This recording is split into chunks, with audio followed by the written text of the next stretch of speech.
The culture of Esau says, I'm going to spend my life working hard and sacrificing for my own honor, and the culture of Judaism is, I'm going to sacrifice for serving Hashem. On MGM, you know what the logo on MGM is? Cat. It's a lion, but you know what it says in Latin above the lion? It says, Ars Gratia Artis in Latin. First of all, which is the language of Rome, the language of Esau. It means art for art's sake. We don't believe in that. Yeah. We believe in beauty in Judaism. It'll inspire us to connect to Hashem. You go, when you're running, you see the beautiful river you're running next to, and you say, wow, look what Hashem made, and you're inspired. Correct. Rome says, no, art for art's sake. There's something just called art, and it's because it's beautiful. Now, just give it a second. I know, so that's actually what I want to speak about now. We see, unfortunately, that the culture of Esau has actually penetrated Judaism. And that's why I mentioned West Orange before we get here. What happened in West Orange?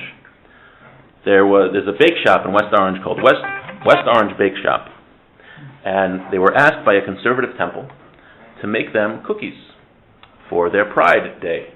And they wanted to say, Happy Pride on the cookies. Kosher bakery. So the kosher bakery is an Orthodox Jew, a small business owner, says, I can't do that. It's against my religion. I'm not supporting something which the Torah calls an abomination. So what happened? So these rabbis, for those of you listening on YouTube, I'm making air quotes. These rabbis, they started boycotting this place. This happened last week. Tyler, you're the one who told me about this. And even the Federation at one point was boycotting them until they were pressured by their Orthodox donors to stop the boycott.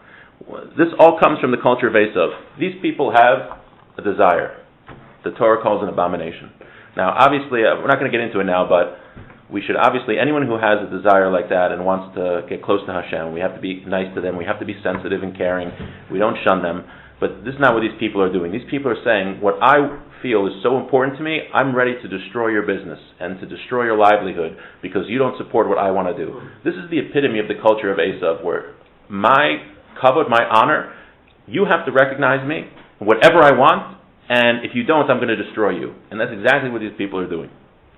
This is how the culture of Esau, like you're saying with MGM, this is how it seeps in to the Jewish people. Now, and just as an aside, they have all these things that they were born this way and that they can change. I can send, if anyone's interested in the literature on this, don't think that they're coming from the science. It's really their views, which are first they have the view that they have, and then they have the quote-unquote science to back it up.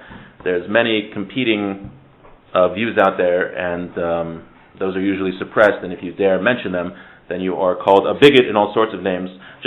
So my point is that I called them just to give them a yashikayach, because if someone's standing up for Torah values, standing up for the values of Yaakov and against Esau, I think we have to support them. And they don't deliver. I asked them if they deliver to Manalta. The next time in West Orange, I plan to go make a big order. And if you want to call them, I'm just going to give you a number. I can text it. Can you text me? Yeah, well, it's 973-243-1300. 973-243. Yeah, later on. 1300. Yeah, I'll give it to you guys. The hack shop. So I checked. I forgot the Hefsher, but I called the Star K. The Star K says it's fine. It's not under the Star K, but the Star K says it's fine. But that's what Esau did, and we're going to see. There's actually a story in the Gemara where a daughter where someone from Esau did the same thing, was ready to destroy someone else for her own things. Now, it's also interesting, conservative Jews today do not follow the laws of kashrus. So why did they have to go to a kosher bakery? Yeah. They had to go. They don't care if the cookies are kosher. 99.9% of that congregation does not keep kosher. They just wanted the hechsher on the Pride event. They wanted the recognition that what they're doing, which really they know is against the Torah, it's in Leviticus 18:22, it can't be more clear that it's against the Torah, but they had to get the hechsher that what we're doing is okay. And they'll even twist the Torah to support them, right? They'll quote part of the Torah. I heard a quote-unquote rabbi say, it says, I mentioned this before, it says in the Torah, a man shouldn't be alone, so therefore he supports gay marriage. Well, the end of the pasuk also says that, therefore you should marry a wife. Well, in India, one guy married an alligator. Okay, soon in America.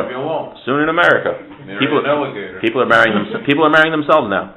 And Esau. You know what the symbol of Esau is? The symbol of Esau is a pig. You know why? Because a pig shows its hooves. There's two kosher symbols. There's hooves and there's chewing your cud. So the pig says, "Look at me, I'm kosher. Look at this. I've got hooves." But inside, he doesn't chew his cud. He's rotten. He tries to twist everything around and to make you think, "I'm righteous, right? The Torah says we have to love everybody. They come with these beautiful tainas, these beautiful arguments. We have to love each other." That's true. but did you learn what the oral Torah says about it? Did you look at the rest of the Torah? The Torah is a whole unit. You don't just pick and choose. Well, let's see. The Torah says we have to love our neighbor, but it also says there's certain things that you shouldn't do, that people shouldn't do, and we shouldn't be supporting that. But again, and I just want to say, I'm talking about people that were trying to destroy someone's livelihood because of their ideology. I don't want anyone to think I'm talking about people that are struggling with a certain issue that they're trying to work on and trying their hardest to come close to Hashem. I'm not talking about people like that, so I just want to make sure it's not construing that.